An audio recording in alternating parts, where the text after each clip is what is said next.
Hello and welcome to another episode of Political Agenda with me, PJ Thum. Political Agenda is brought to you by New Narrative, and today we've got a fantastic guest for you, the actress and advocate Devika Panicker. But before we go on, I am wearing a pink, yellow and green batik shirt. We're sitting in front of a map of Southeast Asia, and my pronouns are he, him. This podcast is brought to you by New Narrative, and we really need your support. We are entirely reliant on membership revenue and donations. So if you enjoy what you hear today and you find it useful, please do join New Narrative as a member at newnarrative.com/join or donate at newnarrative.com/donate. And now, Subhash. Stay where you are. We've come way too far. Where you think that you're gonna go? This is utopia. Please stay where you are. We've come way too far. Okay, so today we've got actress and advocate Devika Panicker with us. But before we get to her, as always, my friend and co-host, Sean Francis Han. How are you today, Sean? Hey, I'm doing great. Really excited to be back after the break, and also really excited to get into the topic today. We're going to be speaking to Devika Panicker, and she's got more titles under her than I can count, right? She's an activist, actress, aware spokesperson, TEDx speaker, brand ambassador, the list goes on, right?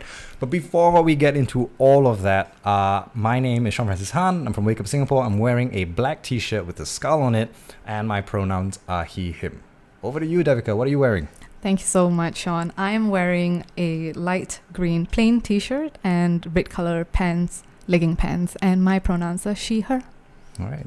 So we kind of got into, the list of caps that you wear just now, Yeah. right? But if I could get you to do a short summary about who you are for the unacquainted, what would that look like?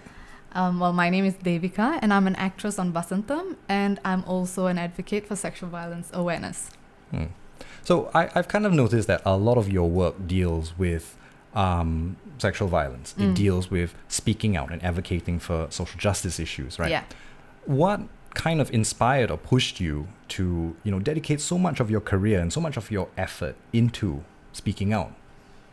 Well, I must put a trigger warning because for sexual assault, by the way, I am a survivor of childhood sexual violence, and part of why I went through what I did and not knowing it for so long was because of my own ignorance. I didn't know what was happening to me. I didn't understand that it was wrong. And once I understood that at like a later age, I felt very isolated. I thought that I was the only one who was experiencing this pain, this emotional trauma. And that was because there was no one else talking about this. Mm-hmm. So I realized that as the years passed by, I started talking to some of my friends and opening up to them that this is an experience that I encountered. More and more people started talking back to me and sharing their own sexual violence experiences, people in my immediate friend circle. So that was appalling. It just blew my mind because I never thought that this would have happened to anyone else in Singapore. But it also changed my perspective. It just shifted my entire reality because I realized that this is happening to so many more people and nobody is talking about this. If there was a murder, it will be out in the news. But this is not. It's not as widely spoken about. And I thought that was a problem. I wanted to change that. But at that point, I still hadn't processed through the trauma of it. I didn't know how to go about it. I didn't have the confidence. But I made it the goal that I wanted to attain at some point, and that's how I'm here. Okay. So, this story of your childhood sexual assault is a story that, if I'm not wrong, you spoke about openly for the first time on Miss V Supreme, which is a beauty pageant on Vasantham, right? I guess before I go any further, how did you do that? Because that is really traumatic, really personal. What led you? What led you to do that?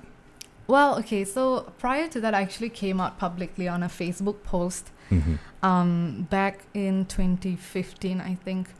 That was when I openly announced it to the whole world, to my social media connections that I went through this. And prior to that, a lot of people didn't know that this is something that I went through, and nobody would have guessed because I was a very bubbly girl. I was super friendly and showed no signs of abuse or what people would refer to as the template victim. And the reason I did that was because I actually applied to a university in New York, and part of like a scholarship application required me to submit a 3-piece photography work about something that was overlooked on a personal level on a daily basis. So I chose to talk about my body because that was something that I was overlooking on a daily basis, and I was not taking care of it. I was pushing it to its limit, falling sick very often. And it all came from that point of trauma in my childhood, because the way I looked at my body was very different after the abuse. So I told myself, I promised myself that if I did get that scholarship, that I would put this out for the world to see, because if it was worthy enough to bring me a scholarship, then perhaps people deserve to listen to this. And I got that scholarship. So I was like, oh no, now it's time to walk the talk. So I did it and I posted it, and I was terrified. I was like, there's going to be a lot of backlash because I know that people don't necessarily believe victims. And I was aware of that. But to my surprise, there was a lot of support. And I don't think there was a lot of other, especially Indian women, who came forward to talk about their abuse the way that I did. So I received a lot of support for it. And I think it's also because the abuse... Is this the support that you got? This was on when you made the post on Facebook? Yes. All right. Yeah, so that's where my advocacy journey actually started. All right. And I was kind of like building up on that bit by bit. Eventually became an AWARE spokesperson. So it was after advocating for AWARE through the Aim for Zero campaign that Vasantham had posted up the auditions for Miss V Supreme. And when they were posting the teasers, a lot of my friends and people who follow my advocacy work, they tagged me in it saying that you should go for it, because the slogan for Miss V Supreme was, "Are you one built for ball gowns and battlefield?" So basically they wanted someone who had a strong message, who would make a difference, I suppose. So a lot of people tagged me in that. And I was not very interested in it at first because I'm not very good at Tamil. Like, I wasn't. My Tamil wasn't the most fluent. After secondary school, I just completely forgot how to speak Tamil. But there were a lot of people who encouraged me to go for it. And they were like, you can make a real difference in the Indian community because you are Indian. And when you speak, the Indian community will listen because you are one of them. And I finally decided to go for it. And I was terrified, man. I was like... I can imagine. The auditions, because, okay, it's one thing to be able to articulate my thoughts in English, because it's a language that I'm familiar with. Yeah. To be able to articulate your thoughts in a language that you're not familiar with or you're not very good at, it's all the more frightening because you can be misunderstood so easily. So that was like my biggest concern with going for the auditions. But I was like, you know what, I'll take that risk. If this goes out there and if some child watches it or someone watches it and knows that someone came forward and spoke about it on national television, that can make a difference in that person's life. They wouldn't have to feel so isolated. So I was ready to take that risk. And I did. Right before they called my name, I was ready to I want to go. I'm not going to do this. But thankfully my best friend Kale, she's the one who was like, Devika, you're already here. No harm in just trying. If you get rejected, you get rejected, but you get to move on, right? So I was like, okay, you're right. And I went for it, man. I was having a full-blown anxiety attack on stage, but I think that was one of my proudest moments as an advocate. I'm really glad I did that. So did you kind of plan to share the story on national television beforehand, or was it something that kind of came in the moment? It is something that I planned. Okay. Because I was like, whether I get into the competition or not, I want to put this story out. I want to say that I am a person, look at me, a person like me could have encountered that. And I'm a survivor. Any one of us can be a survivor. And we need to believe, we need to give them the platform, the voice, the power to be heard. So what was the response that you got after... you won the show. Yeah. But what was the response with regard to you coming out and sharing your story and sharing your experience? How did people react from there? Because on Facebook everybody's going to be quite nice and supportive. They're your friends, right? But this is on Facebook. I mean, you mean for a friends only post or a friends only post? Yeah. Oh, okay, It was still open to the public, but the post that I had posted was open to the public, and Despite that, people were still very supportive at that time. But for Miss V, after the audition, people were supportive. I would say the negative things started coming in only after I won, Okay. which was very interesting to me, actually. All right. But So when did you share the story?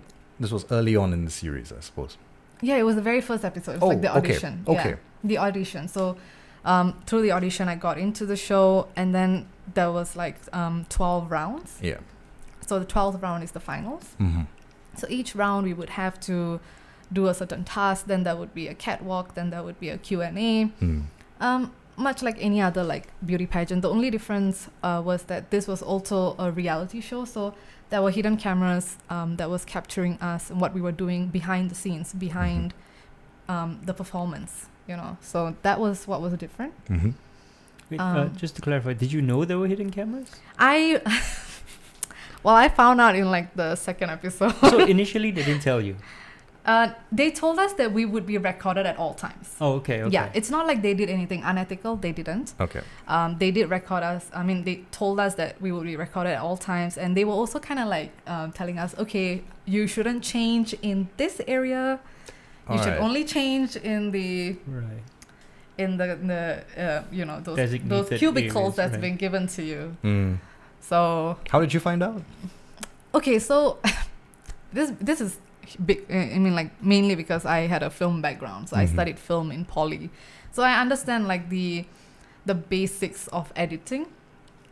So I felt like without hidden cameras, there was no way they were going to edit some of the stuff. Like, so in the auditions, we had to remove our makeup because they wanted to see how comfortable we would be without makeup on stage to appear on national television. So we would all show up there with our makeup and everything. And there was a point right before we got on stage, the task for audition was to remove our makeup. But there was no cameras there. But there was a mirror, there were lights on the mirror. So I was just like, it's weird if I like came to the audition with makeup and stepped on stage with no makeup, and like that would be a big editing problem, right? So I was like, that's definitely a hidden camera. Like, so then the first round I got the best in the first round of the competition, so I got immunity for the second round. So what that means is that I don't have to perform any of the second round tasks. That gave me a lot of free time in the backstage. So therefore I figured out that there are hidden cameras, and I did the whole finger test. For those of you who don't know what the finger test is, you can check if any of the mirrors are two-way mirrors by putting your finger on it, and if your reflection has a gap between your finger and the reflection, then that's a proper mirror. But if it doesn't have a gap and your finger seems to be touching, then that's a two-way mirror. So stay safe. Helpful information. Yeah, I know. I remembered it like from Crime Watch many years ago. Yeah. All right. So so I want to come back to a point that you raised just now that was really interesting.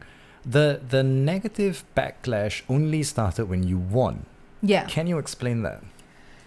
The negative backlash, I think it's also because of the things that I talk about as an Indian woman. I'm very openly sex positive. Okay. Yeah. So like I talk a lot about like sexuality and female sexual pleasure, female sexual health, and all of these things. And within the Indian community, this can get a bit uncomfortable for a lot of people because we don't talk about sexual health or sexuality or any of that nature until you get married. And even after marriage, there's not really a lot of talk on that. It's a big taboo in our culture. And I find it quite ironic because we are also the culture that originated, like Kama Sutra originated from our lands. So I don't know what went wrong. But it is the reality that we live in right now. And I can suggest PJ, yeah, it's called British colonialism. How did they do it this time? Oh, you know, the Victorians exported their morality everywhere. And of course, when you have an elite culture, people below you want to emulate, or you absorb the culture, or the culture is forcibly imposed upon you, right? Or the culture simply is more seen, more influential. It becomes normalized.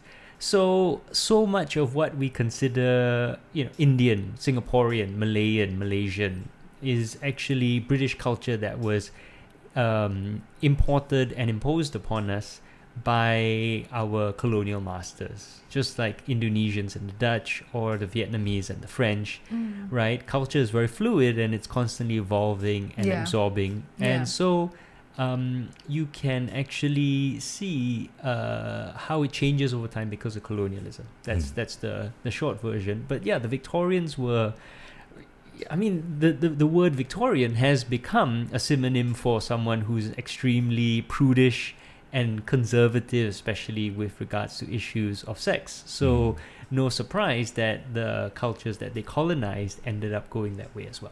All right. That makes a lot of sense. Thank you for answering my question. This is something I've always wondered around about, and like I have spent sleepless nights thinking about this. So I can sleep peacefully tonight. Nice. Well, I'm glad to have enough time. Coming back to you though, so you're sex positive. You come out, you speak about these issues that very few people in Singapore, let alone the Indian community, speak about. How did you receive the negative backlash? What were people saying? What were they doing? When I won, a lot of people were saying that I only won because I had a good story. Okay. That it's not because I had talent or that I deserved to win, as per the competition standards, right? So that really did affect me mental health wise, because I would much rather lose knowing that I put in my best effort and that didn't match the standards, rather than be selected just because my story was sensational.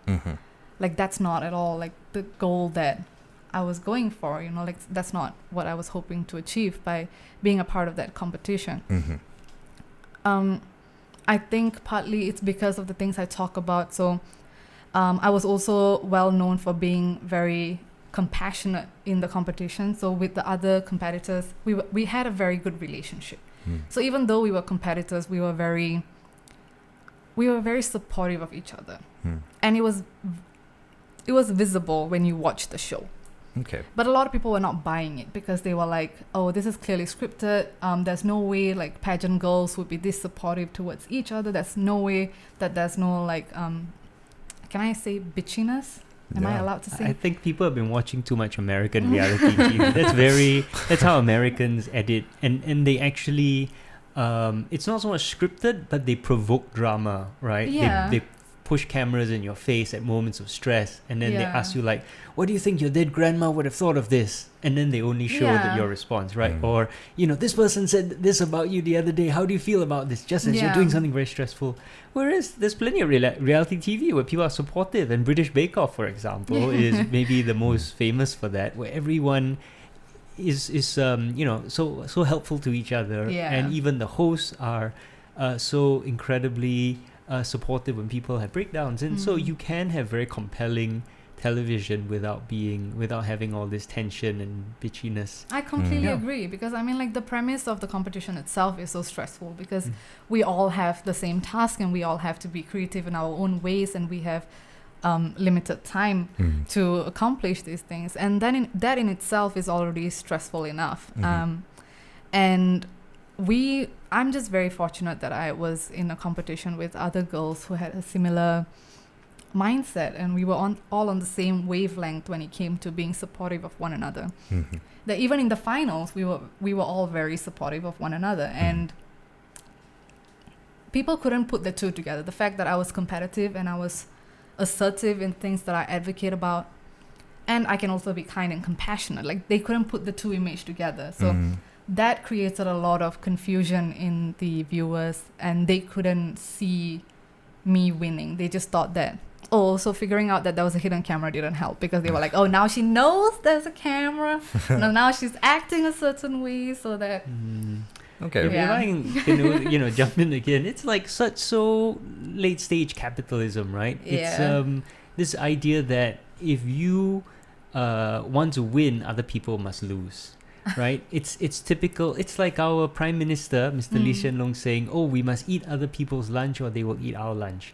Right? That's a certain kind of mindset and view of the world, which is, I believe, incredibly destructive. I believe but so that's too. what neoliberal capitalism has bred into us. That if you're not screwing other people, then you are the one being screwed, which is crazy, because we've got thousands of years of civilization showing that if we work together, trust each other, we're compassionate, we help each other, we build a society where we're all supported, then we move so much faster and further, and we progress so much more. And that's the society we should be aspiring towards. And that reality TV show, it sounds like it was promoting the right things in that sense of allowing the contestants to be both competitive and supportive, which these are not things which oppose each other. Exactly. So good for you. Thank you. And I have to say a big thanks to all my girls, because I'm just happy that we were all on the same wavelength. In fact, after our first meeting about the competition, we all sat down and had a meeting by ourselves where we're we have a huge responsibility as the girls, as the competitors in this competition. People are going to watch. This is going to be a big deal. We need to set the example that girls don't have to fight to be supportive. One of us is going to win.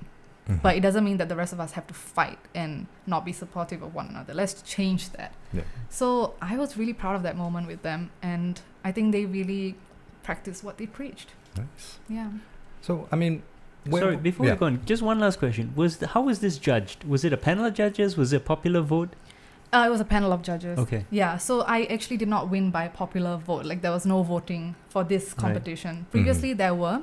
I think that's also another reason why there might have been a lot of backlash, because they were if we was up to voting, perhaps I might not have won.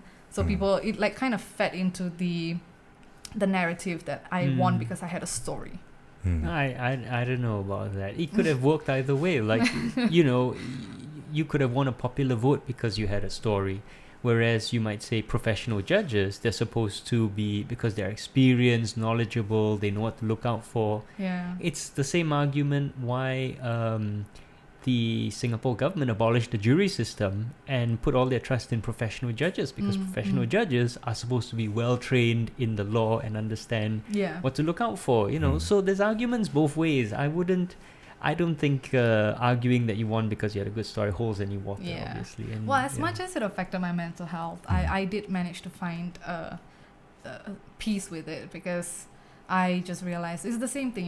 When I win, it meant the other two participants didn't win. So the ones who were hating on me were probably just people who wanted them to win. So I just see it as them acting out of love for the other competitors. That's nice. So when I look at it that way, I can accept it. I'm you know what? They're entitled to feel the way that they feel. And that's okay. So, on that positive note, right, what about the positive feedback that you got from winning and from, sharing and coming out about your story?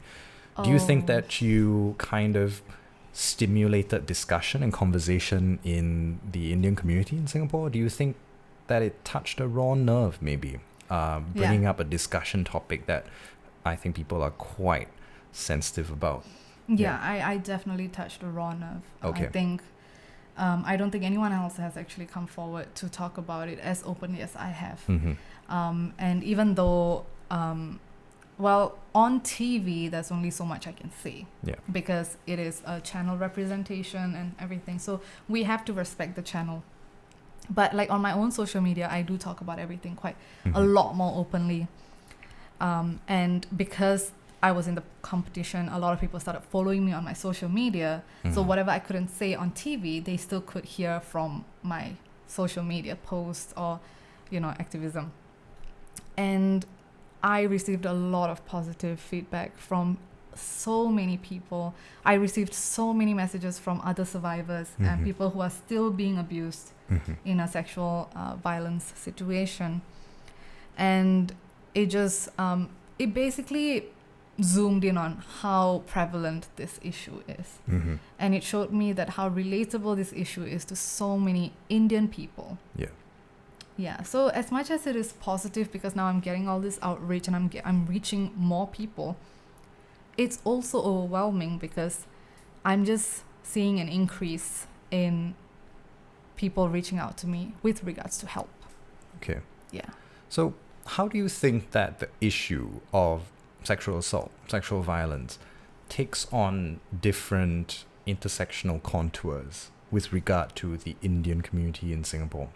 Are there any kind of cultural norms or any kind of, trends or habits that would be part of the Indian community that interact with sexual assault, that interact with sexual violence, that we don't often look at it. Yeah. Definitely. One of the things I've observed is how, like, the biggest thing I've realized a lot of people don't understand in Singapore is consent. Okay. Like, as much as people say, yeah, you can say no, Mm-hmm.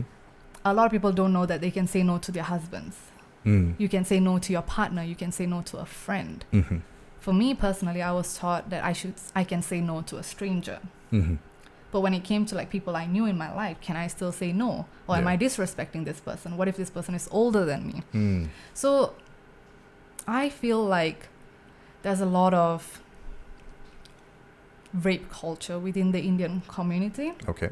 And what kind of enables that is the way we bring up children in our homes. Mm-hmm. So for instance, if you are in a family where you have a brother and a sister, like so you have children of both genders Yes. or sex, and the parents tend to bring up the women or the girls with more strict upbringing as compared to the boys. Sure.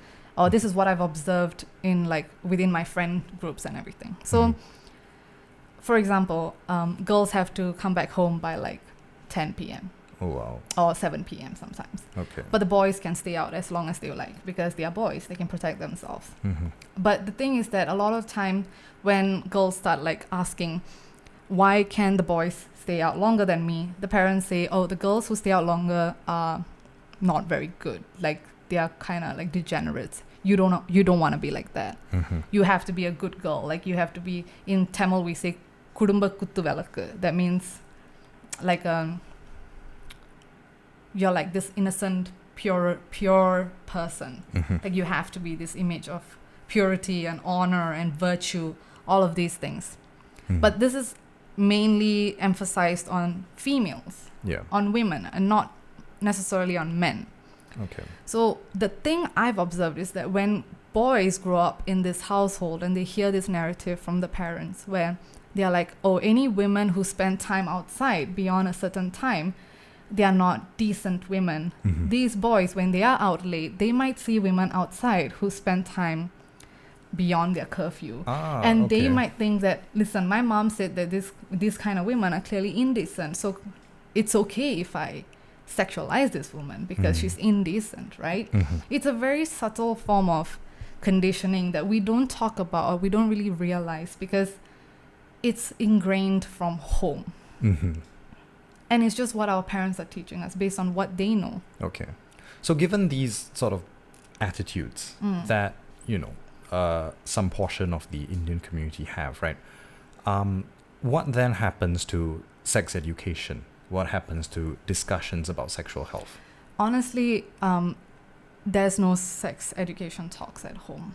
Like even At all? At all. Okay. Wow. At all. I mean, for me at least, my parents, I had the talk with my mom.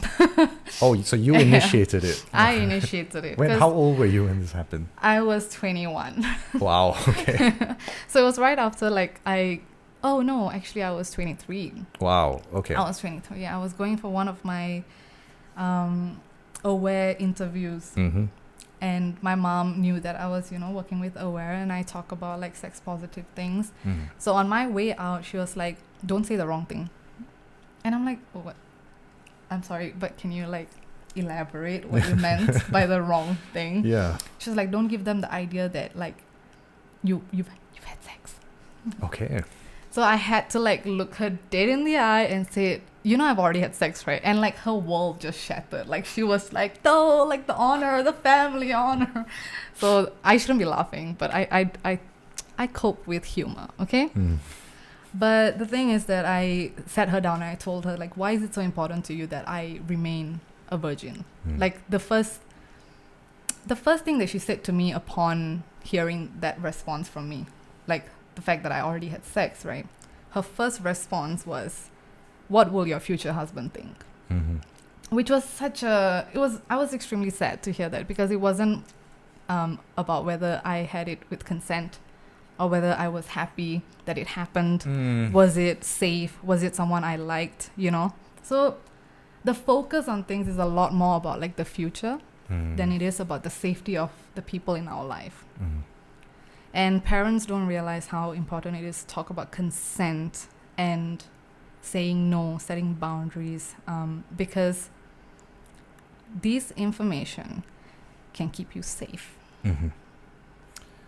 Okay. Yeah. I mean, given that is, a sort of a cultural norm, right?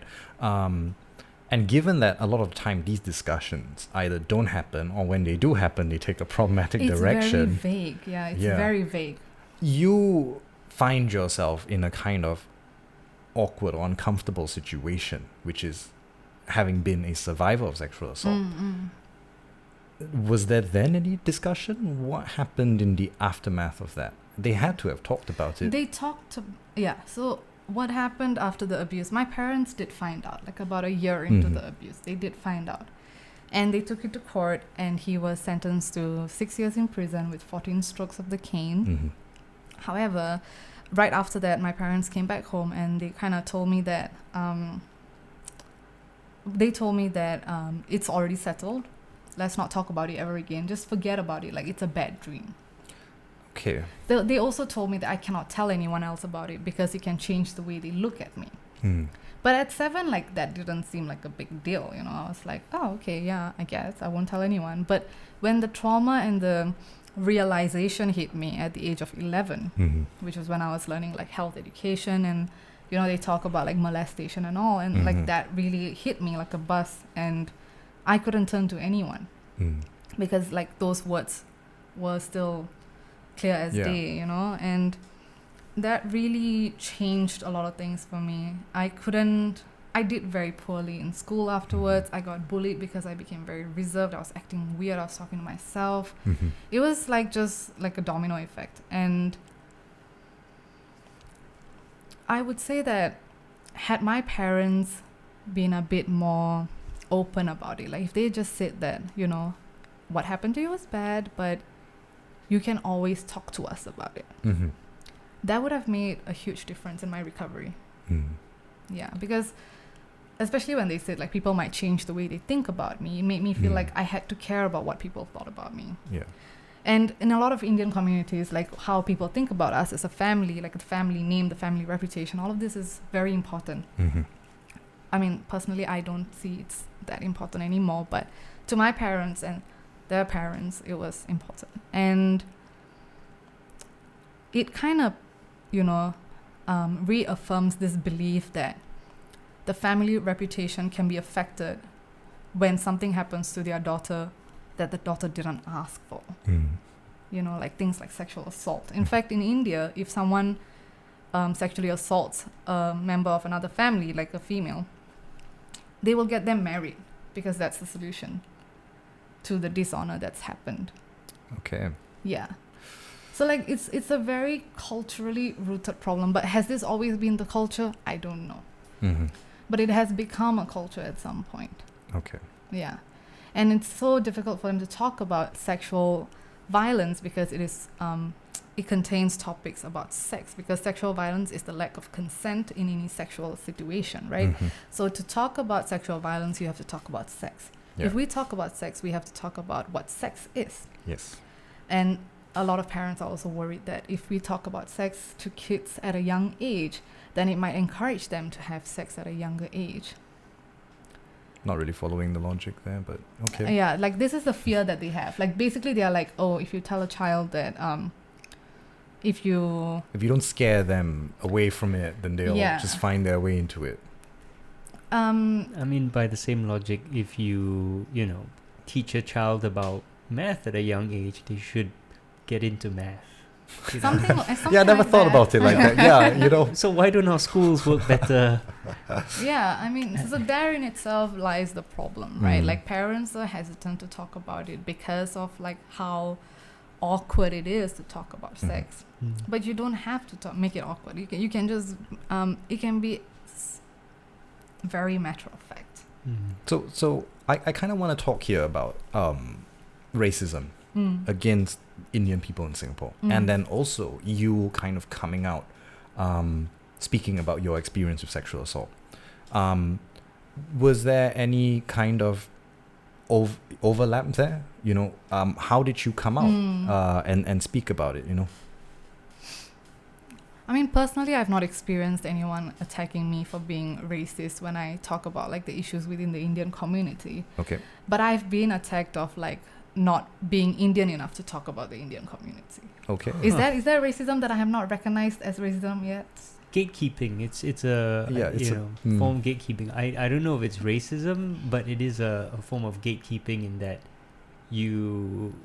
they're saying you don't have the right to talk about this, and of course you have the right to talk about it. Why shouldn't you? Yeah, like my parents are from India, so like I'm first generation Singaporean. Like my roots are Indian, bro. Yeah. Like it's like I'm not even like third generation Singaporean. Like not Singapore washed in that sense. Yeah.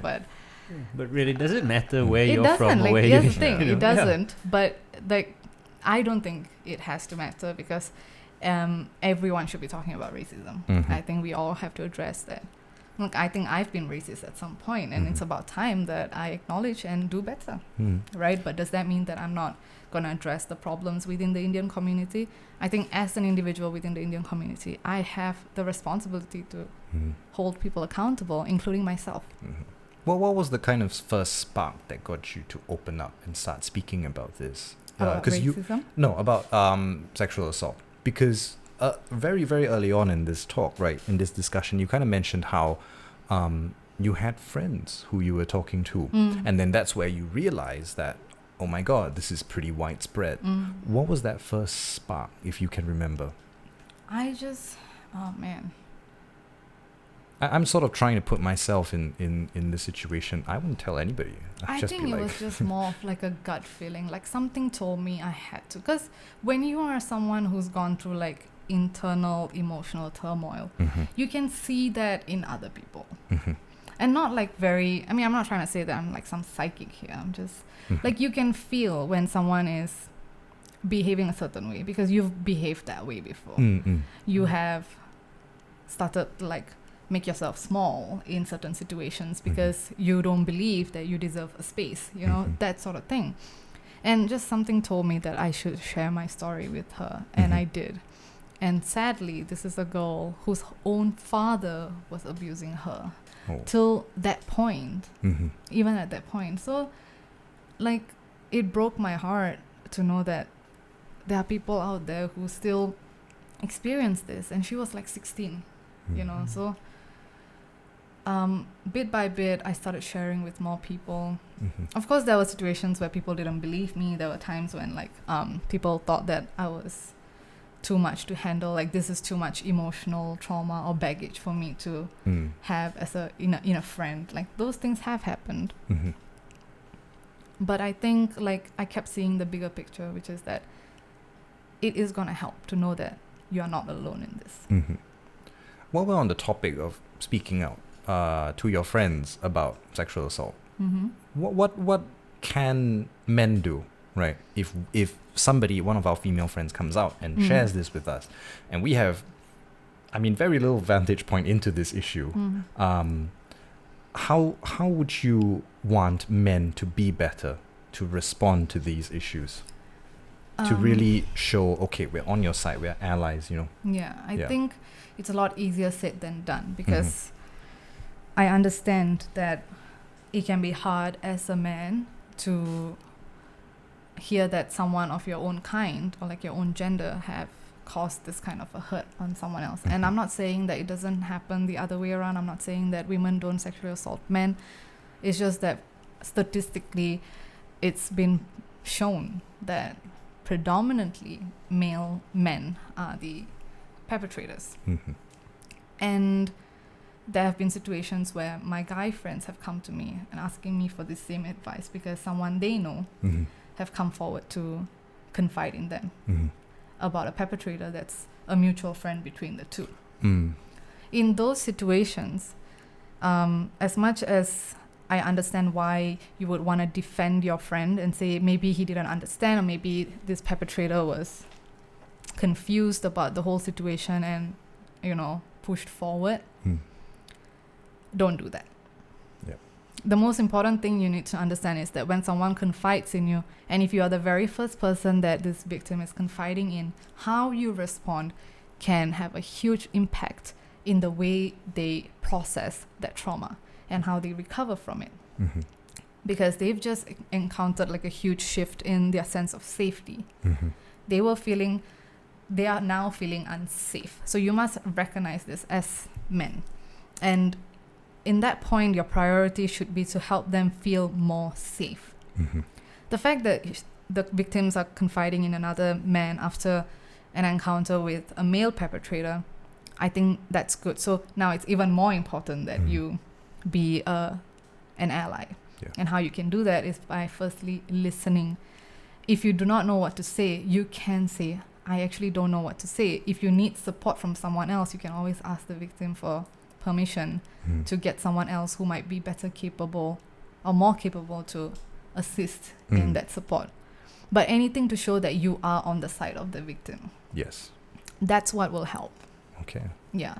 That's brilliant. Yeah, that's a full. Because I don't. That's Like I don't expect brilliant everyone answer. to understand how, because it's a very complicated. It's not an easy situation to be in, and it's difficult, and not everyone knows how to handle that. But just showing them that you are with them and you're not questioning anything, you're not doubting anything, you're not like gaslighting them. Don't do any of that. Just listen, be present, and you can even say, I do not know how to respond in this situation, and that's you being vulnerable. Mm-hmm. You can change. You can shift the whole thing by just saying that I believe you. I do not know how to respond here. I do not know how to help you, but I do believe you.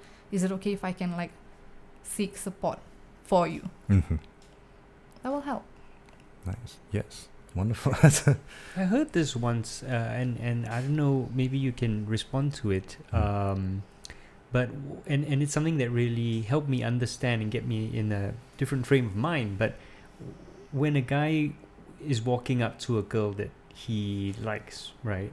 What he's fearful of is, I hope she doesn't turn me down, make fun of me, walk away. But the girl in that situation, when she's talking to a guy, is thinking, I hope he doesn't assault me, rape me, and that understanding that difference actually really helped me when I first heard it years ago. Is this something that you feel a good paradigm to think about? Yeah, definitely. I've spent nights, many nights, just imagining worst case scenarios and preparing myself mentally how I'm going to tackle it. Let's say if I was followed home, or if someone gets into the same lift as me, how am I going to like handle that? So these were the things that I was thinking about as like a 14-year-old, Wow. So whereas like I don't know if anyone else or any guy was thinking about that, No, they're far away from me. So It's like soccer and like playing land. That was the two things. I was also thinking about kicking, but like as self-defense. Like Yeah. Oh God. See what I mean? Like humor is a coping mechanism, but nothing to be ashamed there. I think that's definitely true, and it's not just an isolated thing. I know I have a lot of girlfriends. Like I have a lot of female friends in my life, and my family is predominantly female. And I would say that every single female in my family feels the same when it comes to their safety. Yeah, like anytime a guy might be just coming to you for direction, your heart's already racing because you're like, this guy's gonna like do some shit to me. Like that's what you start thinking. Now I'm not saying that this doesn't happen to men, but it definitely happens to a lot of women. Like this is how they feel. I want to kind of now, get into something a little bit lighter. Yeah. But I kind of want to talk about your work as a brand ambassador, right? Yeah. So that's quite interesting, right? So you work with brands. You work with brands like what is this called? Base of Sweden. Base of Sweden and Luna Naturals. Luna Naturals. Dear God. Okay. It's okay. Clearly not a good brand sponsor, or brand ambassador, which is your job, right? Yeah. So you work with these brands, and I'm kind of wondering, has you being outspoken, speaking out about social justice issues, has that ever negatively impacted your career, your ability to get brands or to represent brands? Has it ever kind of been a disadvantage for you? It has been. There have been times when like brands wanted to work with me, and then once they have a better idea of like the kind of content that I put out, they become a lot more uncomfortable because they do not want the brand to be associated with this kind of a narrative. Okay.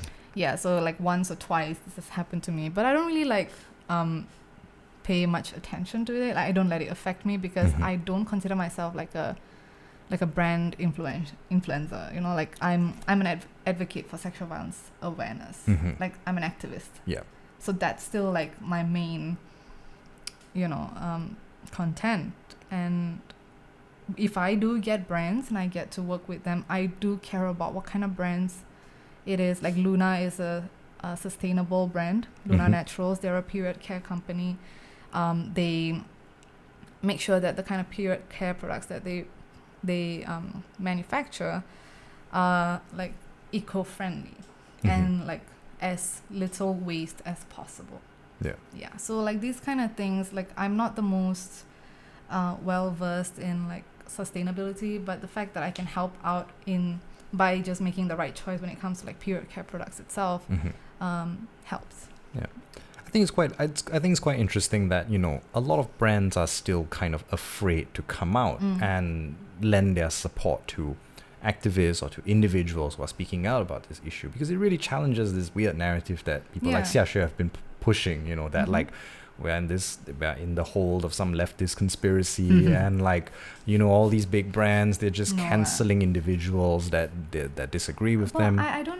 Okay, there's a difference between like holding someone accountable and bullying, right? So like on certain things that Xia Xue spoke about, I do agree. Like, I don't think we should bully anyone. Yeah.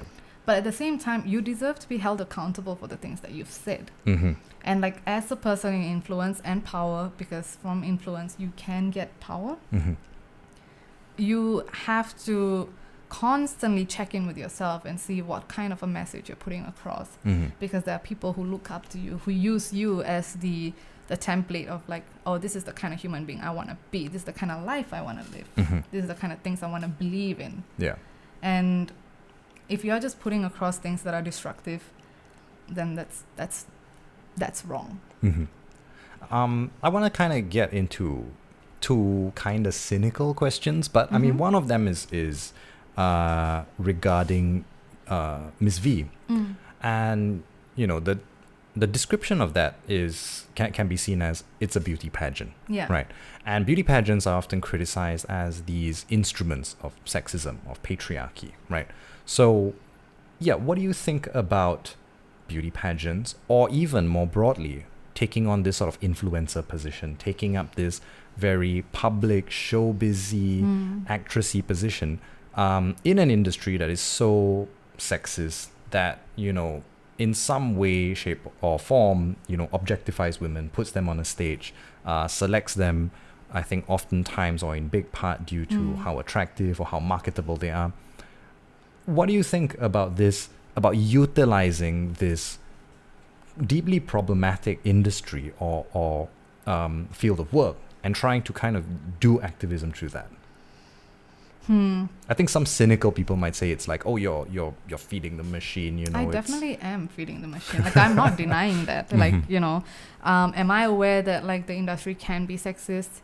No, I completely understand. And in fact, like that's one of the things that I was hoping to leverage on, because I know I am pretty. Like, I know that I have beauty privilege. Like, I understand that. But what am I going to do with that? I want to go into the industry. Like, while I'm inside, I can do a lot more as compared to if I wasn't there. So that was like my whole point. Like, am I doing something to change that? Yes, absolutely. Like, even while I'm being a pageant queen, I don't go around parading myself as like this flawless image. Like, I try to be as natural and as raw with my followers as possible. In fact, I show them that it's not all glamorous, and I have my days when I break down, and I show them that. I'm a very private person. As much as I talk about a lot of things about my life, I'm a selective open book. Okay. So I'm very selective about what I choose to be open about. But even then, I understand that like my responsibility with being the pageant winner and now being a face of Vasantham and an advocate for sexual violence and everything, I have to be real with them, because the idea that they are selling in media is fake. Everything is sellable because it's perfect.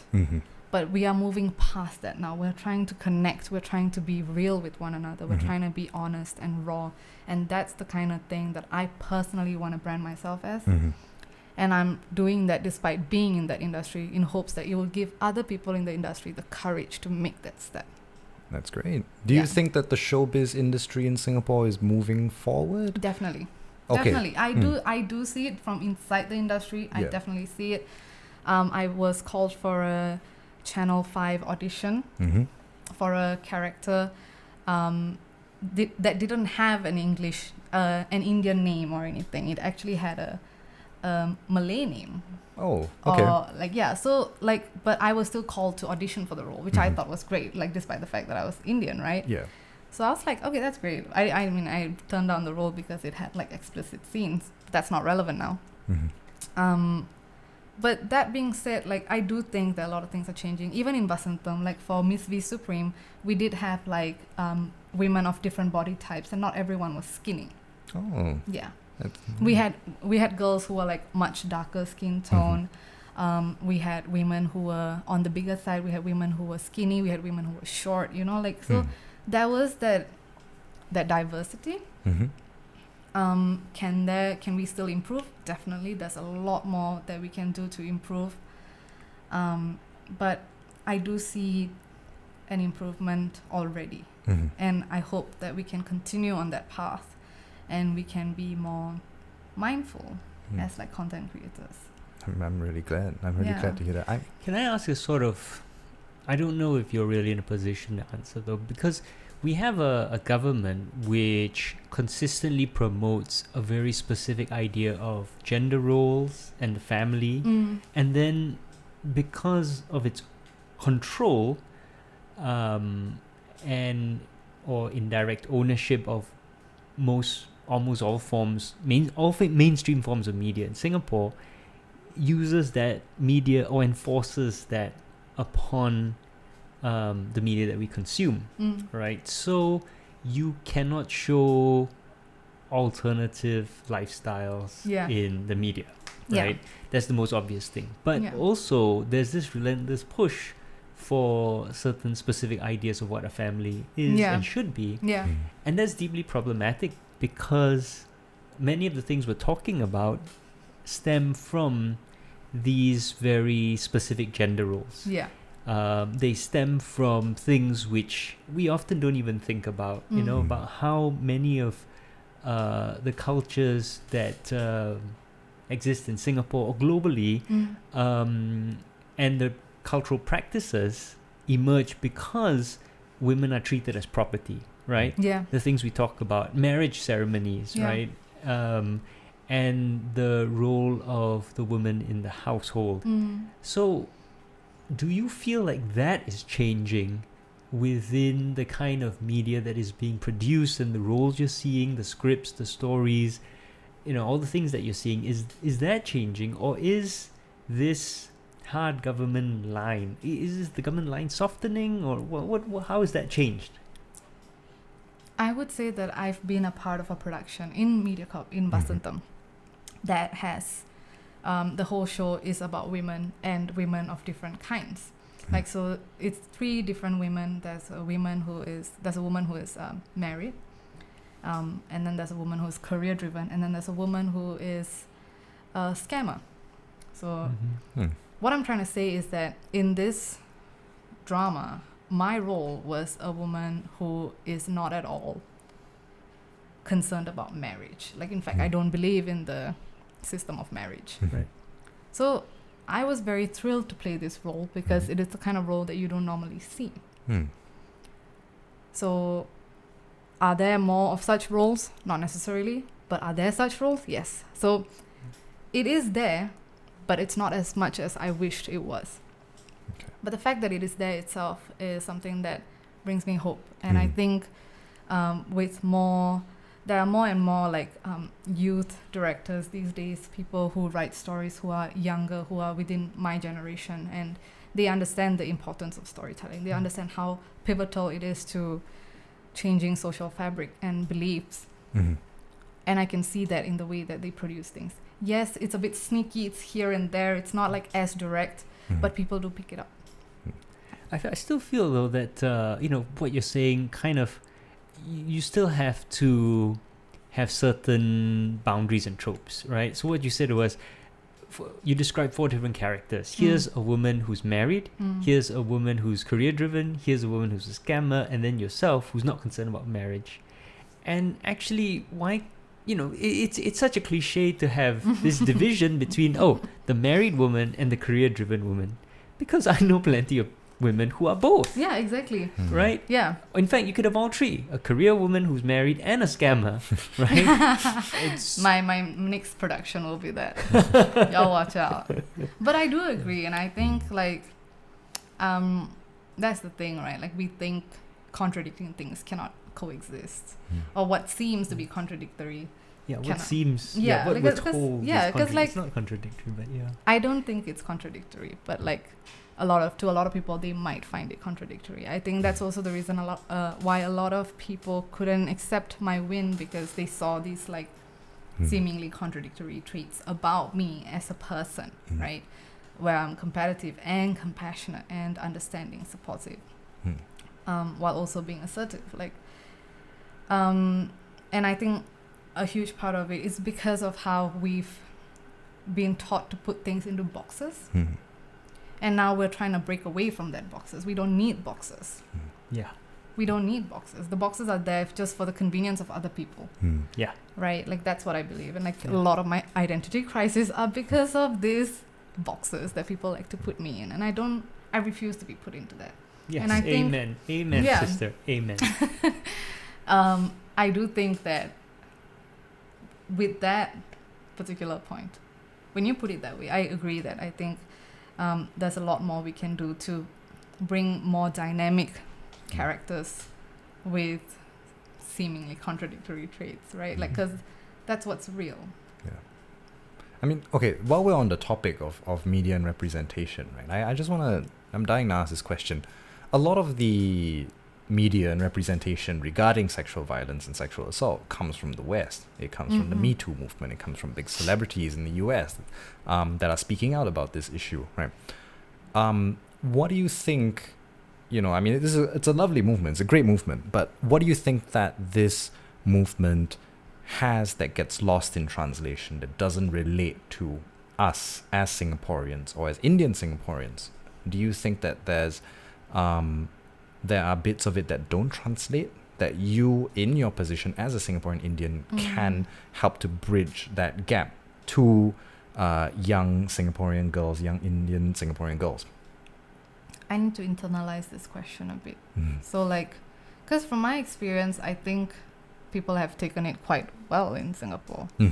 Or maybe it's because majority of my demographics are also people within my age range, within my generation. So if we're talking about people who couldn't quite understand some parts, or it gets lost in translation, it would be the older generation. Okay. One of the things that I tend to do when I go for shoots is that I like to engage in these conversations with the people that I'm filming with. And they are not used to this. They usually chat about other productions or stuff. I don't know. I don't talk about those things. I just go and I'm straight up just talking about marriage or not wanting to have kids and all of these things. And I usually have these conversations with people who are older.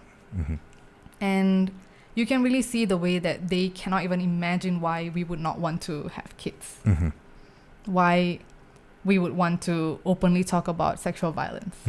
Why we would even want to talk about gay marriages.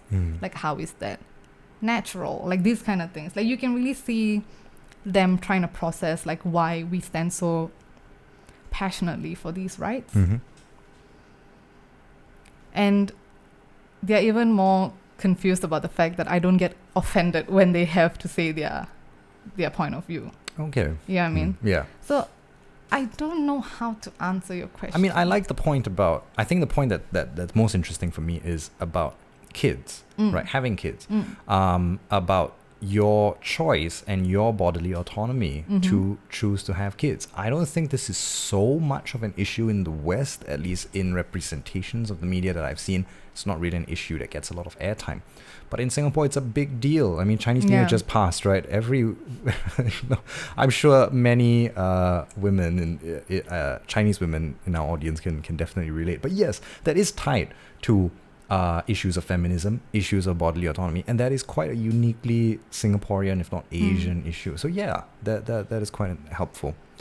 Well, I wonder if it's, just thinking as a historian, like we live in the period of most dramatic, fastest cultural change, technological change, intellectual change in all of human history. For most of our history, culture barely changed.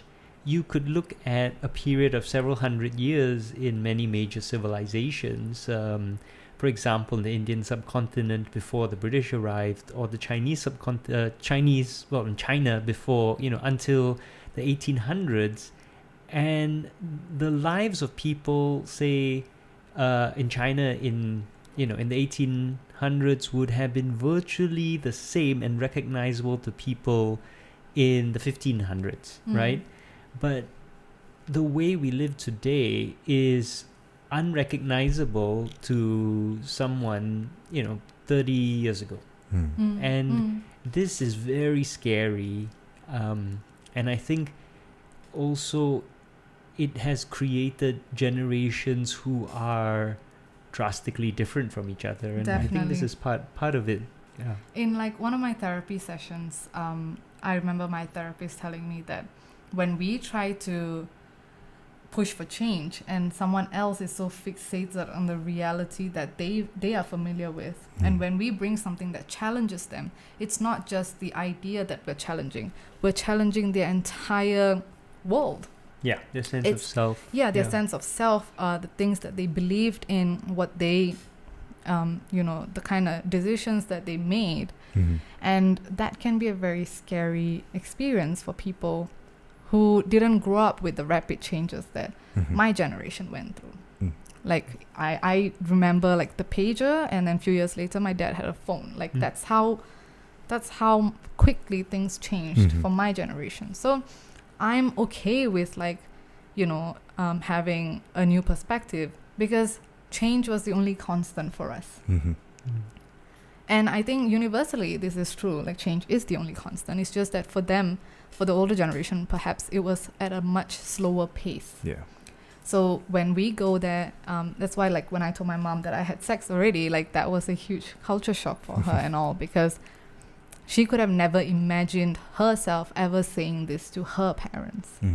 And the way she grew up, like, she didn't have sex before marriage because that was like unacceptable. It was wrong. You could be like stoned for these kind of things and stuff. So she understood that we live in a very different reality now. Like things have changed drastically.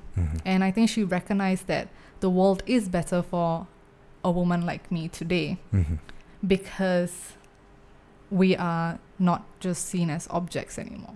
We are seen as individuals with agency and autonomy over our bodies. So in a way, you've kind of shifted her perspective, right? You've set her on this path.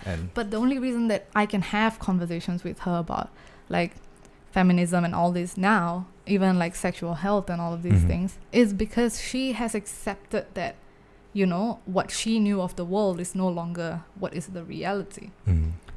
And I think that is an important step for anyone to take before we can have that conversation, to really understand one another's perspective. So speaking about change, right, I want to ask, what are your plans for the future? What's in the pipeline? What's in the works right now? You've got a ton of things. I'm not going to go through the list again, but what are you working on? What are you looking forward to in the months or years to come? So I'm someone who likes to keep taking on new things and learning about new things. So my newest venture is being a financial planner now. And I'm not trying to like market myself or anything. I'm just saying like why I took it on. And it's because I was never taught financial literacy. And when I learned about it through this like work, it made me realize, same as like sexual violence, where I didn't understand what consent was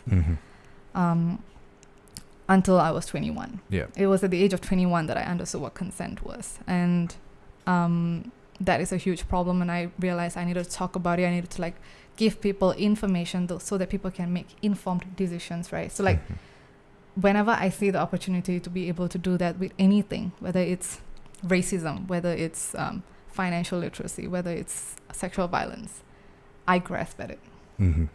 Because I think that it's all interlinked. I think privilege plays a huge part in our understanding of world issues and social issues, sometimes even internalized issues. And I just hope to continue doing that. I just hope to continue expanding and exploring new terrains and continue speaking up.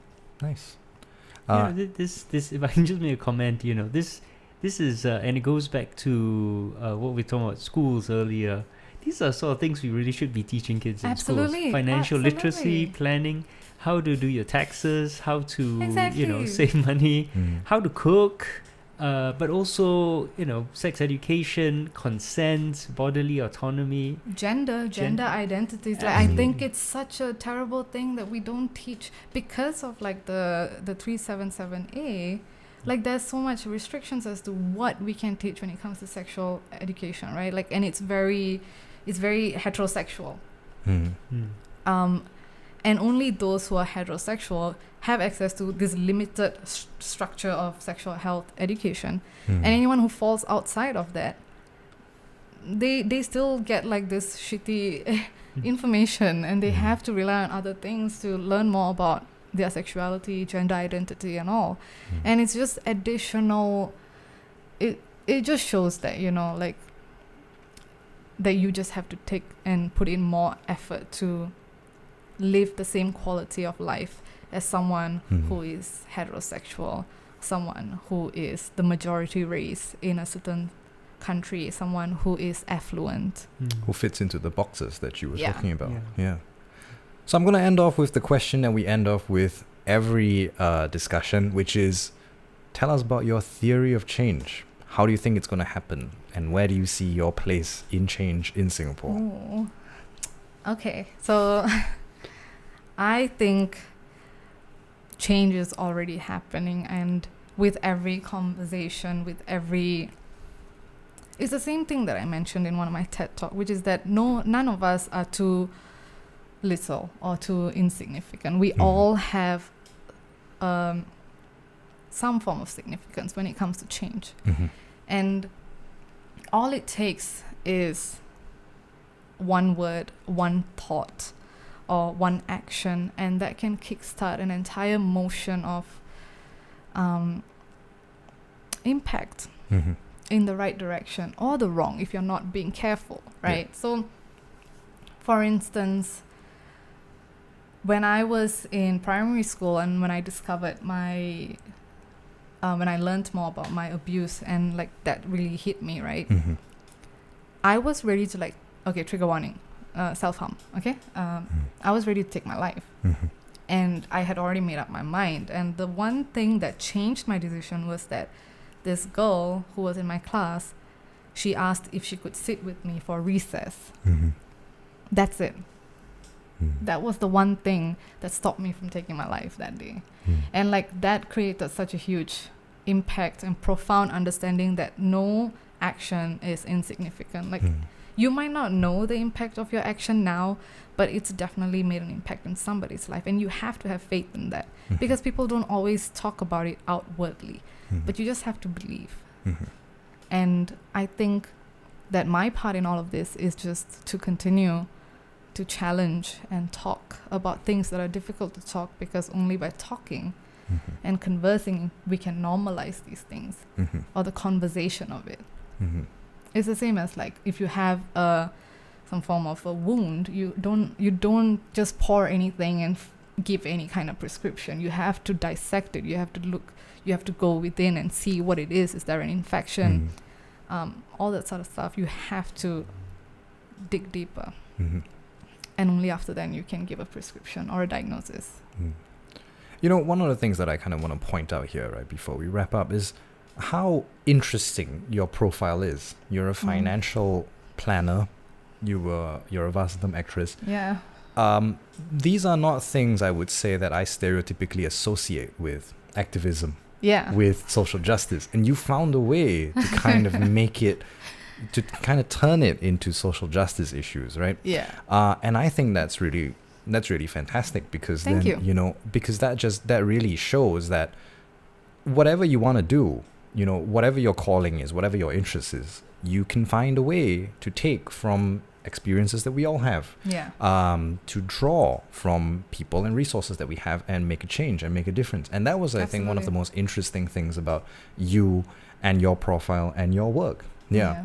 So I think that's really, really fascinating, really, really interesting.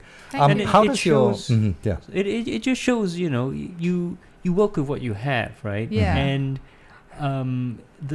your ability to create change doesn't have to be the same as anyone else's, Yeah. but you should play to your strengths. Yeah. If you're good at making money, you make money, and then you use that money to create positive change. Hmm. Whereas if you're good at, say, if you're tall and athletic, you go play basketball, and then you use that platform to want to create change, Yeah. right? Like things that LeBron James is Yeah. saying on Twitter, Mhm. right? Or if you're like me, you're good at history. Well, then you do that and try and use that to create change. But Mhm. there's no one path. Everything Yeah. is, and of course, it's all hard work, right? For you, you're good looking, you are a good actress, right? So you use those things to create a platform that Mhm. allows you to create change, right? Yeah. And that's totally legit. Mhm. Yeah.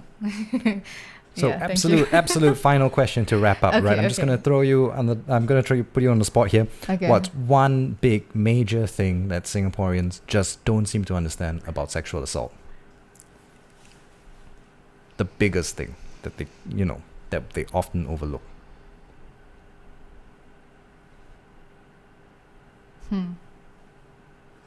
There's just so many. Like, I need to pick one.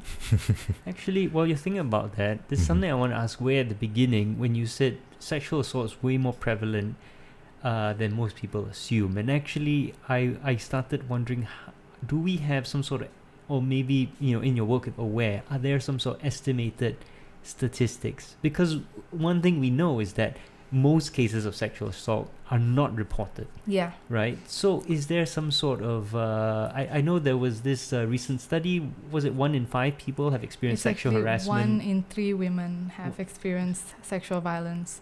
So this is the latest. Wow. Oh, okay. statistic. Yeah. Sorry. Mm. I was referring to a different one where 1 in 5 women have experienced That's a sexual U.S. harassment. college, right? U.S. colleges. No, this was an Aware study. Oh, okay. 1 in 5 women have experienced sexual harassment in the workplace. But Ah. I think you're talking, you've got a different study. 1 in 3 women have 1 in experienced. 3 women have experienced sexual violence at any one point of their lifetime or more. But this is based on reported stats. So the truth is, it could be much worse. Mhm. And the one thing that I would like to point out that Singaporeans just do not understand is that sexual violence does not have to be violent for it to be sexual violence. Yes. In fact, Coercion. coercion, yeah, definitely. Gaslighting, manipulation, yes. It yeah. doesn't have to be physical for it to be sexual violence. Sexual violence, there are several ways. So long as you are violating a person's sense of safety in a sexual nature, that is sexual violence. All right, Devika Panicker, I'm going to thank you so much for joining us. That's been absolutely enlightening, right? How you went from showbiz to speaking out about one of the most culturally difficult topics to speak out in Singapore, let alone the Indian community. So thank you so much for joining us. Thank you so much for having me, guys. Like, I tend to ramble on, so I hope I didn't ramble off point. But No. thank you for asking No, me it's such... thank you for asking me such specific questions, and I'm glad that I got to discuss As this a with man, you. those were really, really amazing, enlightening Thank answers. you. Yeah. Thank you so much. Yeah. Yes, thank you very much for joining us, Devika. Thank you, as always, Sean, for co-hosting, for your questions. And as always, thank you to you, our listener, for joining us. And if you've enjoyed this, please do join New Narrative as a member. We really do need your support to create more of this content. So please go to newnarrative.com/join to join, or to donate, newnarrative.com/donate. Thank you very much, and see you next time. Stay where you are. We've come way too far. Where you think that you're gonna go?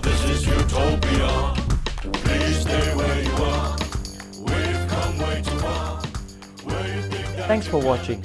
If you'd like to learn more about New Narrative, please check out this playlist up here. And if you'd like to watch episodes of Political Agenda, please check out this playlist down here. Thank you very much, and please help keep New Narrative sustainable and independent by joining as a member at newnarrative.com/join. Thank you.